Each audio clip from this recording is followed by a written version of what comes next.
வணக்கம் நண்பர்களே. நம்ம இன்னைக்கு பார்க்க போகிறது என்னன்னா, அதாவது யூடியூப் டிப்ஸில் நம்ம இன்னைக்கு பார்க்க போகிறது என்னன்னா, நான் ஒரு லிஸ்ட்டை எடுத்து வச்சிருக்கிறேன். இந்த 2025 நீங்கள் புதுசாக ஒரு யூடியூப் சேனல் ஆரம்பிச்சிருக்கிறீங்க அப்படின்ற பட்சத்தில் அந்த யூடியூப் சேனலை க்ரோத் பண்ணுறதுக்கு நம்ம என்னென்ன விஷயங்களை கையாளணும், அதாவது 0 சப்ஸ்கிரைபரில் இருந்து நம்ம ஒரு நல்ல சப்ஸ்கிரைபர் வர்ற வரைக்கும், நல்ல வியூஸ் அதிகரிக்கிற வரைக்கும் நம்ம என்னென்ன விஷயங்கள் செய்யணும், ஒரு சேனலை பர்ஃபெக்டாக எப்படி க்ரோத் பண்ணி கூட்டிகிட்டு வரணும் அப்படின்றது தான் இந்த பதிவில் பார்க்க போகிறோம். எனக்கு தெரிஞ்சு இது வரைக்கும் இதெல்லாம் காசு வாங்கிட்டு தான் சொல்லியிருக்கிறாங்க. நம்ம அதெல்லாம் தேவையில்லைங்க. இது கடல் தண்ணி. யார் எவ்வளோ வேணா மொண்டு குடிங்க, குறையவே குறையாது. அதனால இது எல்லாத்தையுமே நான் நம்மளுடைய சப்ஸ்கிரைபருக்காக ஃப்ரீயாகவே சொல்லித்தரேன். நான் இது எதுவுமே காசு வாங்குறதெல்லாம் கிடையாது. என்னோட மோட்டிவ் காசு வாங்குறதே கிடையாதுங்க. ஸோ கடவுள் புண்ணியத்தில் எனக்கு நல்ல சம்பளம் அப்படின்றது வந்துகிட்டு இருக்குது. எனக்கு 1-2 யூடியூப்ல வருமானம் அப்படின்றது வந்துட்டு இருக்குது. அதனால எனக்கு அது பிரச்சனை கிடையாது. நான் உங்களுக்காக இதெல்லாம் சொல்லித்தரேன். நான் அதாவது நமக்கு நிறைய விஷயங்கள் அப்படின்றது இருக்குதுங்க. யூடியூப்ல நம்ம கடைபிடிக்க வேண்டிய நிறைய விஷயங்கள் இருக்கு. அதுல குறிப்பாக நீச் அப்படின்னு சொல்றாங்க. ஒன் கிளியர் நீச் அப்படின்றது நமக்கு தேவை. இது என்ன அப்படின்னு கேட்டீங்கன்னா, நம்ம ஒரு கண்டென்ட் அப்படின்றது எடுத்துக்கிறோம்னா அது தெளிவான கண்டென்ட்டா இருக்கணும். இப்போ ஒரு எக்ஸாம்பிளுக்கு லோன் இன்ஃபர்மேஷன், டெக் ஆப்பு, அதுக்கப்புறம் மோட்டிவேஷனல், டுட்டோரியல், இந்த மாதிரி விஷயங்களை நம்ம பண்றோம் அப்படின்ற பட்சத்துல அதை மட்டுமே நம்ம ஃபோக்கஸ் பண்றது கரெக்டு. எனக்கு லோனை பத்தி தெரியும்னா லோனை பத்தி போடுறேன். எனக்கு வேற ஏதாவது நான் சைக்கிள் ஓட்ட தெரியும், இல்லை சைக்கிள் ரிப்பேர் பண்ண தெரியும், இல்லை பைக் ரிப்பேர் பண்ண தெரியும் அப்படின்னா நான் அதை மட்டும் போடுறேன். எந்த கேட்டகரி எனக்கு தெரியுமோ ஒரே கேட்டகரியா போடுறேன். இப்போ சமைக்கிற வீடியோனா சமைக்கிற வீடியோ மட்டும் போடுறேன் அப்படின்னா இது உங்களுடைய சேனலை இன்னும் க்ரோத் பண்ணும். ஏன் அப்படின்னு கேட்குறீங்களா? நீங்க கலந்து போட்டீங்கன்னா அதாவது யூடியூப்னு ஒரு அல்கரிதம் இருக்குங்க. அந்த அல்கரிதம் இதை கொண்டு போய் எல்லாருக்கும் சேர்க்காது. இது என்ன பண்ணணும், கன்ஃபியூஸ் ஆகும். இதை எந்த ஆடியன்ஸ்க்கு கொடுக்கறது, இப்போ எந்த கேட்டகரி. இப்போ நான் வெறும் லோன் தொடர்பாக வீடியோ பார்த்துட்டு இருக்கேன். என்னுடைய ஃப்ரெண்ட் என்ன பண்றான்னா வெறும் அதாவது அதிகபட்சமா சொல்றேன் நான் எல்லா வீடியோவும் பார்ப்பேன். லோன் தொடர்பான வீடியோ, இல்லை காமெடி வீடியோ, இல்லை வேற ஏதாவது மோட்டிவேஷன் வீடியோ எல்லாமே பார்ப்பேன். பட் அதிகப்படியாக லோன் தொடர்பாக பார்க்கறேன்னா அப்போ இந்த அல்கரிதம் எனக்கு தான் முதல்ல ப்ரிஃபரன்ஸ் கொடுக்கும். அப்போ இந்த வீடியோவை கொண்டு போயிட்டு இவனுக்கு சேர்த்து விடு, அதாவது இவன் தான் லோன் அதிகமாக பார்த்துட்டு இருக்கான், இவங்களும் லோனுக்கு வந்து வீடியோ போடுறாங்க அப்படின்னு சொல்லி எனக்கு கொண்டு வந்து சேர்க்கும். இப்போ என்னுடைய ஃப்ரெண்டு அவன் சமையல் வீடியோ பார்க்குறான். அப்போ அவனுக்கு நீங்க சமையல் வீடியோ போட்டிங்கன்னா அது குழம்பு. அது என்னடா இப்போதான் நம்ம லோனுக்காக கொண்டு போய் கொடுத்தோம், இதோட திரும்பி சமையல் வீடியோக்கு வந்திருக்கிறாரு அப்படின்ற மாதிரி அது புஷ் பண்ணாது. கொஞ்சம் யோசிக்கும், கன்ஃபியூஸ் ஆகிடும். அதனால சின்ன டிலே அப்படின்றது ஏற்படும். இதனால வியூஸ் குறையறதுக்கான வாய்ப்புகள் அதிகமாக இருக்கு. நம்மளுடைய சப்ஸ்கிரைபர் கூட குழம்பிடுவாங்க. எந்த கேட்டகரிக்காக இந்த சேனல் நான் பார்க்கணும்? இப்போ நான் லோனுக்காகனா இந்த சேனல் நான் ரெகுலராக பார்ப்பேன். எனக்கு நீட் இருக்கு, நான் சப்ஸ்கிரைப் பண்ணி வச்சுக்கிறேன். இல்லை ஒரு என்டர்டைன்மெண்ட்னா என்டர்டைன்மெண்ட்டுக்காக இந்த சேனலை சப்ஸ்கிரைப் பண்ணி வச்சுக்கிறேன். இப்போ எது வரும்னே தெரியாது. ஏதோ ஒரு படத்துல ட்விஸ்ட் வைப்பாங்களே அந்த மாதிரி எந்த கேட்டகரியில் எது வரும்னே தெரியாது. நான் அது எதுக்காக சப்ஸ்கிரைப் பண்ணிக்கணும் அப்படின்ற ஒரு குழப்பம் ஏற்படும் நம்மளுடைய சப்ஸ்கிரைபர்களுக்கு.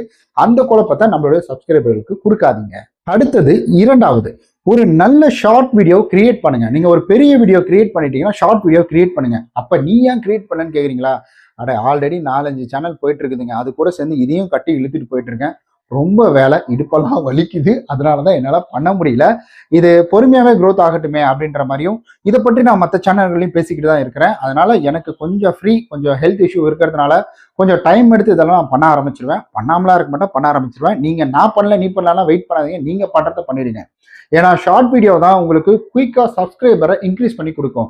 ஷார்ட் வீடியோவில் வர சப்ஸ்கிரைபரும் ஃபுல் வீடியோவில் வர சப்ஸ்கிரைபரும் 1000 பேர் இருந்தாலே போதுமானவனு தான். வாட்ச் ஹவர்ஸ் மட்டும் தான் ஷார்ட் வீடியோவில் 90 மில்லியன் என்னமோ வரும்னு நினைக்கிறேன். உங்களுக்கு நம்ம நார்மல் பெரிய வீடியோவில் நமக்கு 4000 வாட்ச் ஹவர்ஸ் அப்படின்றது வரும். அதனால இது சப்ஸ்கிரைபர்ல காமன் தான். சப்ஸ்கிரைபர் 1000 அப்படின்றது கொண்டு வந்துருங்க, அதுவே போதும். நீங்க அதனாலதான் ஒரு ஃபுல் வீடியோ போட்டு ஒரு ஷார்ட் வீடியோ போடுங்க அப்படின்னு நான் சொல்றேன். சரி, அடுத்தது அப்படின்றது டைட்டில் ரொம்ப கேட்சியா இருக்கணுங்க. டைட்டில் ரொம்ப நல்லா இருக்கணும். ஸோ கிளிக் பைட் அப்படின்றது டைட்டில்ல வரணும். அதுக்காக நான் இல்லாத விஷயத்தெல்லாம் நான் டைட்டில்ல வைப்பேன் ஸோ அப்படின்ற மாதிரி அந்த மாதிரி தவறுகளை பண்ணாதீங்க. டைட்டில் அண்ட் தம்ப்லைன்ல ரொம்ப ஃபோக்கஸ் அப்படின்றது உங்களுக்கு தேவை. ஏன்னா நீங்க ஒரு வீடியோ பார்க்க வரீங்க. இப்போ இந்த வீடியோ எதை பார்த்து வந்தீங்க? நான் உள்ள இந்த மாதிரிலாம் நிறைய விஷயங்கள், நல்ல விஷயங்கள் சொல்லியிருக்கேன்னு வந்தீங்களா? இவனடா லூசு மாதிரி பேசிட்டு இருக்கான் அப்படின்ற மாதிரி வந்தீங்களா? இந்த டைட்டிலை பார்த்தோன்னே உங்களுக்கு ஒரு ஹோப் கிடைக்கும். ஓ ரைட்டு, நல்லா இருக்குது, உள்ள போய் பார்க்கலாம், அப்படி என்னதான் இவன் சொல்லியிருக்கிறானு அப்படின்ற மாதிரி பார்ப்பீங்க. அடுத்தது டைட்டிலை தான் பார்ப்பீங்க. ஸோ இந்த டைட்டிலை போட்டு தான் நீங்க தேடுவீங்க. அப்போ என்னுடைய கவனம் எங்க இருக்கணும்னு நான் ஒரு யூடியூப் சேனல்ல வச்சிருக்கிறேன்னா டைட்டில்ல ஃபோக்கஸ். முதல்ல நான் இந்த வீடியோ போட்டிருக்கேன்றதை மற்றவங்க தேடணும், அது ஒரு விஷயம். அதே போல இந்த வீடியோ வேற யாரு இது ரிலேட்டடா தேடினாலும் என் வீடியோ முன்னாடி போகணும், அதை நம்ம ஃபோக்கஸ் பண்ணணும். அடுத்தது, நம்ம தேடிட்டா போதுமா, நம்ம வீடியோ மட்டும் தான் முன்னாடி போய் நிற்குமா? கிடையாது, நிறைய வீடியோஸ் அப்படின்றது வரும். அப்ப நம்ம என்ன பண்ணுவோம், அந்த தம்ப்லைன் அப்படின்றத பார்ப்போம். அந்த தம்ப்லைனை பார்த்த உடனே அதுல நமக்கு புரியுற மாதிரி இருக்கு. அந்த வீடியோவில் இருக்கக்கூடிய விஷயங்களை நீங்க என்ன பண்ணணும்னா அந்த தம்ப்லைன்லயே சொல்லிடணும். அப்பதான் வர்றவங்களுக்கு ரொம்ப புரியும். ஓகே, இது இருக்கு, நம்ம இந்த தேவைக்காக இந்த வீடியோ பார்க்கலாம் அப்படின்ற மாதிரி ஒரு குழப்பம் ஏற்படுத்துற மாதிரி தம்ப்ளைன் அப்படின்றது வைக்கக்கூடாது. அப்புறம் இல்லாத விஷயங்களை இருக்கிற மாதிரி காட்டுறது, இந்த 10 லட்சம் கிடைக்கும், 5 லட்சம் கிடைக்கும், இந்த மாதிரி ஒரு ஆசை வார்த்தையை கூறி உள்ள வர வைக்கிறது, இந்த கிளிக் பைட்டுன்னு சொல்லுவாங்க. இது கொஞ்சம் ஸ்கேம் மாதிரிலாம் வைக்கக்கூடாதுங்க. அதை தயவுசெய்து தெரிஞ்சுக்கோங்க. ஏன்னா யூடியூப்பினுடைய அல்கரிதத்திற்கும் யூடியூப்ல இருக்கக்கூடிய நம்முடைய சப்ஸ்கிரைபர்களுக்கும் நம்ம மேல இருக்கக்கூடிய ட்ரஸ்ட் போச்சு அப்படின்ற பட்சத்துல கண்டிப்பா அல்கரிதம் கொண்டு போய் நம்மளுடைய சப்ஸ்கிரைபர்கிட்ட சேர்க்காது. அப்படியே சேர்த்தாலும் நம்மளுடைய சப்ஸ்கிரைபர் அதை பார்க்க மாட்டாங்க.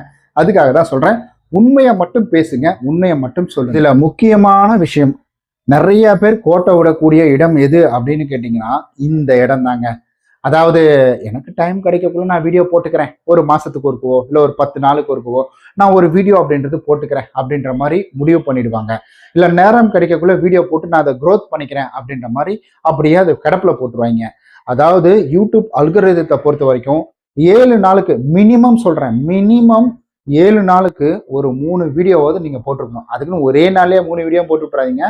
அதை கலந்து இப்போ ஒரு திங்கட்கிழமை ஒரு வீடியோ போறீங்களா, அடுத்தது புதன்கிழமை ஒரு வீடியோ, அப்புறம் வியாழக்கிழமை ஒரு வீடியோ, வியாழக்கிழமை இல்லை ஞாயிற்றுக்கிழமை ஒரு வீடியோ, இப்படி போட்டிங்கன்னா அல்கரிதம் என்ன பண்ணுன்னா சரி ஏதாவது வீடியோ கண்டினியூஸாக போட்டுட்டு இருக்கிறாப்ல, சரி போய் தொலை அப்படின்ற மாதிரி அது கொஞ்சம் எடுத்து கொஞ்சம் கேட்டகரியை முன்னாடி வச்சுட்டு இருக்கோம். ஆனால் நீங்கள் 7 நாளுக்கு அப்புறம் நீங்கள் வீடியோ போடாமலே விட்டுட்டீங்க அப்படின்ற பட்சத்தில் அல்கரிதம் உங்களை மறந்துடும், உங்களை ஃபோக்கஸ் பண்ணாது. ஸோ நீங்கள் வீடியோ போட்டாலும் சரி இவனை பொறுமையாக பார்த்துப்போம் அப்படின்ற மாதிரி பொறுமையை போட்டு விட்டுரும். அந்த கண்டென்ட் பயங்கர வைரலாக இருந்தால் மட்டும்தான் அது கொண்டு போய் மற்றவங்களுக்கு சேர்க்கும்.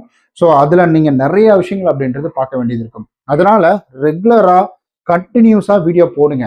உங்களுக்கு தெரிஞ்ச விஷயம் என்னவோ அதை கரெக்டாக வீடியோ அப்படின்றது போடுங்க. அப்படி இருக்கிற பட்சத்தில் ஸோ கண்டிப்பாக உங்களுக்கு நிறைய வியூவர்ஸ் வருவாங்க, சப்ஸ்கிரைபர் வருவாங்க, கண்டினியூட்டி இருக்கு.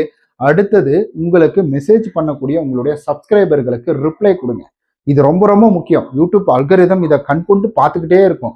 இவன் வீடியோ மட்டும் போட்டுட்டு இருக்கிறான், யாருமே ரிப்ளை கொடுக்க மாட்டான்டா, சின்ன ஹார்ட்டின் கூட கொடுக்க மாட்டேன்றானே, இல்லை டிஸ்லைக் கூட கொடுக்க மாட்டேன்றானே அப்படின்ற மாதிரி யோசிச்சு அது இதையும் நோட் பண்ணிட்டு இருக்கோம். சரி மக்களுக்கே அவன் ரெஃபரன்ஸ் பண்ண மாட்டேன்றான், பதில் சொல்ல மாட்டேன்றான், அப்புறம் ஏன்டா இதை போய் ரெஃபர் பண்ணிட்டான் அப்படின்ற மாதிரி அது கொஞ்சம் ஸ்லோவாக வேலை பார்க்க ஆரம்பிச்சோம். வேலை பார்க்காமலாம் இருக்காது, வேலை பார்க்கும், ஸ்லோவாக வேலை பார்க்கும். இந்த மாதிரி நிறைய விஷயங்கள் அப்படின்றது இருக்குது. முடிஞ்ச அளவுக்கு டெய்லியும் ஒரு வீடியோ போடுங்க. அப்புறம் எப்படி ஒரு கார் மேக் பண்ற வீடியோலாம் போடுறாங்க, அவங்க ஒரு மாசத்துக்கு ஒரு வீடியோ தான் போடுறாங்க அப்படின்ற மாதிரி சொன்னீங்கன்னா ஸோ அதனுடைய தம்ப்ளைன் கேட்சியே வேற. இப்போ அதை பார்க்கறதுக்கு ஒரு கார் எப்படின்னு தெரியலையே அப்படின்ற மாதிரி ஒரு கிரியேட்டிவ் தாட்ல அது வருவாங்க. இல்லை ஒரு சமைக்கிறாங்கன்னா அந்த என்னடா இவ்வளோ பெரிய தலையை வச்சு இவங்க மீன் குழம்பு வைக்கிறாங்க அப்படின்ற மாதிரி அந்த ஒரு கிரியேட்டிவ் தாட்ல வருவாங்க. இப்போ நீங்க போடுறது ஒரு அப்ளிகேஷன் ரிவ்யூ அப்படின்ற பட்சத்தில் இந்த அப்ளிகேஷனை ஈஸியாக பிளே ஸ்டோர்ல போய் பார்க்க முடியும். இல்லை நீங்க நார்மலா ஒரு படத்தோட ரிவ்யூ போடுறீங்க அப்படின்ற பட்சத்துல ஆல்ரெடி இந்த மாதிரி ரிவ்யூ போடுறவங்க படம் வந்த உடனே இல்லை படம் பார்த்துட்டு தியேட்டர்ல இருந்து ரிவ்யூ போடுறவங்க எக்கச்சக்கமானவர். அதனால மக்களும் அதை தான் போய் பார்ப்பாங்க. அதுக்காக தான் சொல்றேன், நான் யூடியூப் அல்கரிதம் கொண்டு போய் சேர்த்தாலும் மக்கள் பார்க்கணும் இல்லைங்களா, அந்த ஒரு விஷயத்துக்காக தான் சொல்றேன். ரெகுலர் ஆக்டிவிட்டிஸ் அப்படின்றது யூடியூப்ல ரொம்ப முக்கியம். வீடியோ ஸ்டார்ட் பண்ணிட்டீங்கல்ல, இப்போ நான் எப்படி ரெகுலரா போட்டுட்டு இருக்கேன், என் கூடவே நீங்களும் ரெகுலரா வீடியோ போட்டுக்கிட்டே வாங்க. கண்டிப்பாக உங்களுடைய சேனலும் என்னுடைய சேனல் கூட சேர்ந்து க்ரோத் ஆகும். அதுல எந்த வித மாற்று கருத்தும் கிடையாது. ஏன், உங்களுக்கு தெரிஞ்ச விஷயத்த நீங்க போடும் பொழுது உங்களுக்கு ஒரு திருப்தி அப்படின்றது கிடைக்கும். அதுக்காக தான் சொல்றேன். ஓகே கைஸ், நம்ம நாளைக்கு இது போல வேற ஒரு வீடியோவில் சந்திக்கலாம். அதுவரை உங்களிடமிருந்து விடைபெறுவது உங்கள் விஸ்வநாதன். அண்ட் இந்த விஷயம் சொல்ல மறந்துட்டாலும், யாருக்கு எந்த கேள்வியா இருந்தாலும் சரி இந்த நம்மளுடைய யூடியூப் சம்மந்தப்பட்டு அதை கீழே மறக்காம கமெண்ட் பண்ணுங்க.